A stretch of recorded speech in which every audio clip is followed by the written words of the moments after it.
Hello friends, welcome to prop YouTube channel. Day 47 का हम second question देखेंगे। First question का सॉल्यूशन हमने प्रीवियस वीडियो में कर रखा है, तो आप जा करके उसे जरूर देखें। ये रहा आपका सेकंड क्वेश्चन। ओके, और इसे 2022 में यूपीएससी ने पूछा है। अभी तक हम लोगों ने 2 वीडियो किया है 2022 के क्वेश्चन पे। ओके, यानी यूपीएससी ने लीनियर अलजेब्रा से 4 क्वेश्चन ऑलरेडी दिए हैं। एक क्वेश्चन जो था वो solution of system of linear equation से था, तो उसे आप अलजेब्रा ऑफ मैट्रिसेस में भी रख सकते हैं, लीनियर अलजेब्रा में भी रख सकते हैं। ओके, तो टोटल 4 क्वेश्चन यूपीएससी ने 2022 में पूछा है। तो चलिए स्टार्ट करते हैं और देखते हैं सेकंड क्वेश्चन। सेकंड क्वेश्चन क्या कह रहा है? सेकंड क्वेश्चन कह रहा है कि एक सेट पी है जिसमें एक्स वाई जेड टाइप से एलिमेंट हैं, और एक्स वाई जेड टाइप से जो एलिमेंट है उनका कॉम्बिनेशन कुछ इस तरीके से है कि x minus Y minus Z equal to 0, 2x minus y, और ये यहाँ पर बस एक ही प्लस है। Okay, 1 plus plus Z equal to 0, यानी 2x minus Y plus Z equal to 0 type से, और एक जो ऊपर वाला है वो x minus Y minus Z equal to 0, इस टाइप से एलिमेंट जो है वो सेट पी में है। ओके, कह रहा है कि कलेक्शन है वेक्टर का, और वेक्टर स्पेस ऑलरेडी यहाँ पे गिवन है। वेक्टर स्पेस कह रहा है कि R3 ओवर R है, यानी R3 जो आपका है वो वेक्टर स्पेस है, और R जो है आपका फील्ड है। ये छोटी छोटी चीजें जो बहुत ही काम करेगी आपको पूरे क्वेश्चन को सॉल्व करने में। अब हमें फाइंड क्या करना है? फाइंड करना है पहला कि प्रूव दैट P इज सब space of R3। R3 is a what? R3 is a vector space, ध्यान रखिएगा, over R is a field. Okay, second कह रहा है कि find A basis and dimension. तो बेसिस और डायमेंशन, अगर हम डायमेंशन निकाल लेते हैं तो बेसिस हो जाएगा, बेसिस निकाल लेते तो डायमेंशन फाइंड आउट कर लेंगे। तो इजी है, शुरू से देखते आ रहे हैं जब से हम लोग लीनियर अलजेब्रा से क्वेश्चन सॉल्व कर रहे हैं। ओके, इतनी सारी चीजें तो हो गई। अब हम देखेंगे कि सब स्पेस क्या होता है, क्योंकि सब स्पेस अगर आप जब जानेंगे तभी आप इसका सोल्यूशन कर पाएंगे। ओके, तो देखिए सब स्पेस क्या है। अगर हम सब स्पेस की बात करते हैं, ओके, सब स्पेस अगर भी हमारा कोई वेक्टर स्पेस है और W को जो है वो हमारा सेट है, अभी हम सब स्पेस की बात नहीं कर रहे हैं, भी जो है हमारा वो वेक्टर स्पेस है, और W जो है वो सेट है किसका? W ऑलरेडी कहाँ से बिलोंग करता है? V से, V से वेक्टर स्पेस से। वेयर एक कंडीशन और कहता है यहाँ पे कि W कभी जीरो नहीं होना चाहिए, सॉरी फाई नहीं होना चाहिए। ओके, फाई एक सेट है तो फाई नहीं होना चाहिए। इट मीन्स फाई कभी भी सब स्पेस नहीं हो सकता है, ये भी यहाँ पे समझ लेना होगा हमें। ठीक है, फाई कभी नहीं है क्योंकि फाई ऑलरेडी एक सेट होता है। ओके, तो फाई नहीं होना चाहिए। अब हम देखेंगे कि W कब सब स्पेस कहलाएगा V के लिए। पहला कंडीशन क्या हो कि जीरो बिलोंग करे W से, यानी जीरो आइडेंटिटी होना चाहिए। ये कंडीशन है जो हमें याद रखना होगा, जीरो आइडेंटिटी होना चाहिए। Okay, zero identity first. Second condition कहता है कि अगर अल्फा और बीटा, हम दो वेक्टर लेते हैं जो कहां से बिलोंग करते हैं? W से। ओके, अगर दोनों का हम प्लस करें, अल्फा प्लस बीटा करते हैं, अल्फा प्लस बीटा, ओके, तो कहां जाना चाहिए? वो भी W में ही जाना चाहिए। ओके, यानी इसका मतलब कि close under addition. Okay, it means ये जो है क्लोज अंडर वेक्टर एडिशन होना चाहिए। इसका मतलब ये हुआ कि अल्फा बीटा अगर W से हैं तो अल्फा प्लस बीटा करने पे W जाना चाहिए। इट मींस ये कंडीशन क्या कहलाता है? सॉरी, यानी कि क्लोज अंडर एडिशन होना चाहिए। Alpha plus beta close under addition, second हो गया। अब थर्ड देखते हैं। थर्ड कहता है कि अगर C कोई स्केलर है, ये क्या है? स्केलर। अब स्केलर है तो कहां से होगा? ओके, स्केलर है तो C जो होगा ऑलरेडी कहां से होगा? फील्ड से होगा। फील्ड, जैसे कि इस क्वेश्चन में कह रहा था आपका ये R3 ओवर R। अब ये R जो है क्या है? फील्ड है। अगर यहाँ क्वेश्चन है तो यहाँ पे आप R लिख सकते हैं। Okay, real number. Okay, real number field होता है। तो C बिलोंग करता है कहां से? C जो स्केलर हो, C बिलोंग करे फील्ड से, और एक अल्फा हम सेट से कंसीडर करते हैं, सेट से, और वो कहां से होना चाहिए? आपका W से। तब ये क्या इंप्लाई करे कि C अल्फा हमारा कहां जाना चाहिए? W में जाना चाहिए। यानी इसके कहने का मतलब है डेट इज क्लोज अंडर, यानी close under scalar multiplication. Second क्या था? क्लोज अंडर वेक्टर एडिशन, और थर्ड जो है हमारा है वो क्लोज अंडर स्केलर मल्टीप्लिकेशन होना चाहिए। तीन कंडीशन हमें अगर फॉलो करें, पहला आइडेंटिटी हो, सेकंड जो है वो आपका क्लोज अंडर वेक्टर एडिशन हो और ये क्लोज अंडर स्केलर मल्टीप्लिकेशन। अगर 3 कंडीशन को फॉलो करता है कोई सेट, तब हम कहेंगे कि हमारा जो W है वो वेक्टर स्पेस है, सॉरी सब स्पेस है किसका, वेक्टर स्पेस V के लिए। ओके, W को हम कहेंगे कि W हमारा सब स्पेस हो गया वेक्टर स्पेस V के लिए। ओके, अब देखते हैं कि हमारा क्वेश्चन क्या कहता है। नेक्स्ट पेज लेते हैं और वहां से सॉल्व करते हैं। ओके, यानी हमें प्रूफ क्या करना है कि P को हमारा जो है वो वेक्टर स्पेस है R के लिए, R3 के लिए। तो P में हम एलिमेंट ले लेते हैं। P में हमारे एलिमेंट कैसे कैसे हैं, X, Y और Z। Okay, such that X minus Y minus Z equal to 0। देखो, अगर आपको डिफिनीशन आ रही है वेक्टर स्पेस का या सब स्पेस का, तो आप आराम से उस चीजों को प्रूव कर सकते हैं। जैसे यहाँ कह रहा है कि हमें बस प्रूव करना है कि सब स्पेस है कि नहीं, तो सब स्पेस प्रूव करने के लिए हमें अगर डिफिनीशन पता है, उसी डिफिनीशन पे बस बेसिक चीजों पे रखते जाना है, अपने आप प्रूफ होता चला जाएगा। उसके बाद सेकेंड इसमें कह रहा है कि x 2x minus Y plus Z equal to 0। Okay, अब यहां से मैं एक तो चीज, अगर हम फर्स्ट वाला कंडीशन प्रूव करें कि हमें क्या जीरो आइडेंटिटी होना चाहिए, जीरो ऑलरेडी बिलोंग करना चाहिए कहाँ, P में, तो जीरो होगा अगर x y z, अगर तीनों को हम जीरो मान लें कि x equal to y equal to z equal to 0 है ना, क्योंकि x minus Y minus Z equal to 0 है, 2x minus Y plus Z equal to 0 है। इसमें तो ऑलरेडी 0 0 टाइप से एलिमेंट है, तो पहला कंडीशन जीरो आइडेंटिटी का, तो इसमें जीरो आइडेंटिटी है, कंडीशन ये फॉलो कर गया। ओके, अब सेकंड कंडीशन इसमें देखते हैं। सेकंड कंडीशन कह रहा है कि अल्फा बीटा होने चाहिए, तो हम अल्फा इक्वल टू लेट करते हैं। इसमें अल्फा इक्वल टू अगर हमने लेट कर लिया, वो कैसे हैं आपके x1 y1 और z1 टाइप से। फिर उसके बाद हम बीटा इक्वल टू भी इसमें लेट कर लेते हैं। बीटा इक्वल टू क्या है आपके x2 y2 और z2 टाइप के। ओके, हो गया। अब हम क्या करेंगे, अल्फा प्लस बीटा दिखाएंगे, जैसा मैंने आपको डिफिनीशन में बताया अल्फा प्लस बीटा। जब अल्फा प्लस बीटा करेंगे तो दोनों का अल्फा प्लस बीटा करिए, x1 y1 and z1 plus यहाँ क्या होगा x2 y2 and z2। Okay, इसको जब आप ऐड करेंगे तो क्या बनेगा, x1 plus x2, okay, y1 plus y2, उसके बाद z1 प्लस z2 हो गया। ओके, नेक्स्ट पेज लेते हैं। यहाँ पे this implies alpha plus beta equal to, अब सबको लिखिए जरा, इक्वेशन के फॉर्म में जब लिखेंगे तो कैसा बनेगा आपका, इसका जब आप इक्वेशन बनाएंगे तो कुछ इस तरीके से बनेगा, x1 plus x2 minus y1 minus y2, okay, minus z1 minus z2 equal to 0। अब सबका कॉम्बिनेशन करिए फॉर्म, जैसा क्वेश्चन में कह रहा था, ये वाला फर्स्ट वाला, ये टर्म्स बना सकते हैं, ध्यान से देखिएगा। ओके, तो इसको हम क्या बनाएंगे तो क्या बनेगा, x1 okay minus y1 minus z1 okay plus x2 minus y2 minus z2 equal to 0।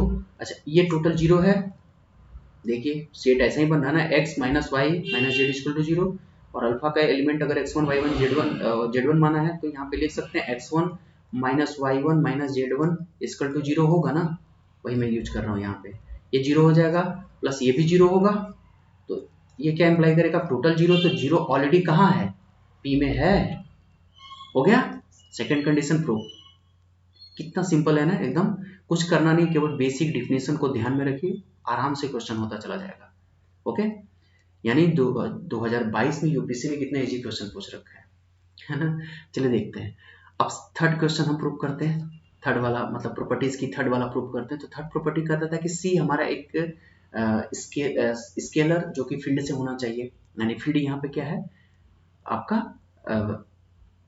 Real number है, कह रहा है ना कि आपके एक बार क्वेश्चन को देखिए, यहाँ कह रहा है रियल नंबर, तो रियल नंबर से होना चाहिए, तो रियल नंबर से लेते हैं। सी ऑलरेडी कहाँ से बिलोंग करना चाहिए, रियल नंबर से, तो हम सी को लेट कर लेते हैं कि सी इक्वल टू क्या, √2 है ना, √2 कुछ भी लेट कर सकते हैं रियल नंबर से, 2 भी लेट कर सकते हैं, 1 भी लेट कर सकते हैं। ओके, जीरो भी लेट कर सकते हैं, ऐसा कुछ नहीं है, लेकिन हम यहाँ पे √2 लेट करते हैं। अगर हम √2 लेट करें तो ये क्या बनेगा, √2 और अल्फा इक्वल टू हम यहाँ से लेट कर लेते हैं क्या, x minus Y minus Z.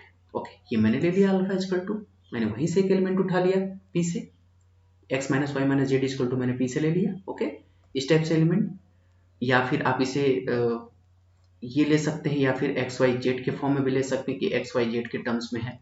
तो अगर एक्स वाई जेड के टर्म्स में लेंगे तो यही बनेगा ना, एक्स वाई जेड जो है x minus Y minus z के टर्म्स में बन रहा था। अब हम क्या करेंगे, सी अल्फा करेंगे, तो सी अल्फा करेंगे तो सी की वैल्यू रखिए यहाँ पे √2 और अल्फा की वैल्यू रखिए तो x minus Y minus z. Okay, ये कहाँ बिलोंग करना चाहिए, फील्ड में, यानी फील्ड क्या था आर। तो जब x minus Y minus z की वैल्यू कितनी है, यहाँ देखिए 0, मैं यहाँ पे वैल्यू रख दे रहा हूँ, क्या रखूंगा, तो this implied that x minus Y minus Z equal to 0 हो जाएगा।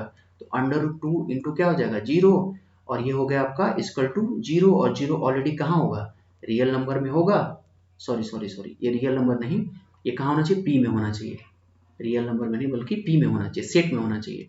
तो 0 ऑलरेडी क्या है आपका यहाँ पे सेट में है, कि कहाँ होना चाहिए सेट में, तो 0 ऑलरेडी सेट में है आपके पी में, तो आ गया पी में। वही कह रहा था, जैसा मैंने अभी आपको बताया था कंडीशन कि थर्ड वाले में अगर हम एक सी कोई स्केलर लेते हैं जो फील्ड से होना चाहिए, और अगर अल्फा लेते हैं जो कि सेट से होना चाहिए, अगर सी अल्फा करें तो वो कहाँ जाना चाहिए सेट में जाना चाहिए। तो यहाँ पे सेट में जाएगा, ये आपका ये आर नहीं है, इसे ध्यान रखिएगा, ये आपका पी है। ओके, तो पी में जाना चाहिए यानी सेट में जाना चाहिए, तो यहाँ पर इसकी वैल्यू 0 हो गई, √2 इंटू करेंगे तो ये पूरा 0, 0 ऑलरेडी पी में चला गया। इसका मतलब थर्ड वाला जो आपका प्रॉपर्टी था उसे भी होल्ड कर गया। जैसे थर्ड प्रॉपर्टी को होल्ड किया, तब आप यहाँ पे क्या लिख सकते हैं, तब आप ये आराम से यहाँ लिख सकते हैं कि P जो है क्या है, इज अ सब स्पेस, P इज अ सब space of R3 over R। Okay, R is a vector space, तो R3 के लिए क्या है, ओवर R फील्ड के लिए ये वेक्टर स्पेस फॉर्म कर गया। प्रूफ हो गया। ओके, फर्स्ट वाला प्रूफ। सेकंड क्या कह रहा था, सेकंड कह रहा है आपका कि आपको उसका बेसिस और डायमेंशन फाइंड आउट करना है। तो बेसिस और डायमेंशन फाइंड करना सेकंड कह रहा था इसमें कि find the basis and dimension. तो बेसिस और डायमेंशन के लिए इसका दोनों जो इक्वेशन दिया था उसे ले लीजिए, दोनों को ले लेते हैं। आपका फर्स्ट इक्वेशन क्या था, X minus Y minus Z equal to 0। Okay, second कह रहा है 2x minus Y plus Z equal to 0। इस पे अप्लाई करिए echelon form, apply echelon form. Okay, echelon form. Okay, इस पे इचलेन फॉर्म आप अप्लाई करिए। इचलेन फॉर्म अप्लाई करते हैं तो देखिए ये x है, इसके नीचे हमें इसे क्या करना होगा, 0 करना होगा। यानी आपको यहाँ पे इक्वेशन नंबर फर्स्ट में आप 2 से मल्टीप्लाई करके सेकेंड को क्या करिए, इक्वेशन सेकेंड को माइनस कर दीजिए। इसे इक्वेशन मान लीजिए, इक्वेशन फर्स्ट हो गया और ये आपका इक्वेशन 2 हो गया। जैसे आप करेंगे तो आप देखेंगे कि बनेगा क्या, आपका बनेगा x minus Y minus z. कुछ करना नहीं है, जो इचलेन फॉर्म का मैंने कंडीशन आपको बताया वही अप्लाई करेंगे, ये 0 हो जाएगा।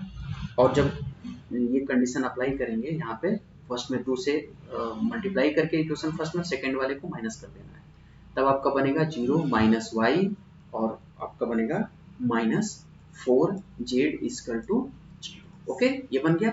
अब यहाँ जरा ध्यान से देखिए, y और x, इसमें क्या है, y और x क्या है, लीडिंग एलिमेंट है। इसके total number of leading element कितने हो गए, 2, यानी x और y is a leading element. Okay, यानी लीडर है ये, लीडिंग एलिमेंट। ओके, अब इसमें फ्री वेरिएबल कितने हैं, और इसमें z जो है आपका, z is free variable, okay, free variable. तो z आपका केवल फ्री वेरिएबल है, यानी जो नंबर ऑफ फ्री वेरिएबल होते हैं वही इसका डायमेंशन होता है। यानी अब डायमेंशन, क्योंकि एक्स वाई तो लीडिंग है तो वो तो कभी आपके डायमेंशन हो ही नहीं सकते हैं। तो डायमेंशन ऑफ पी, यानी अगर आप कहें कि डायमेंशन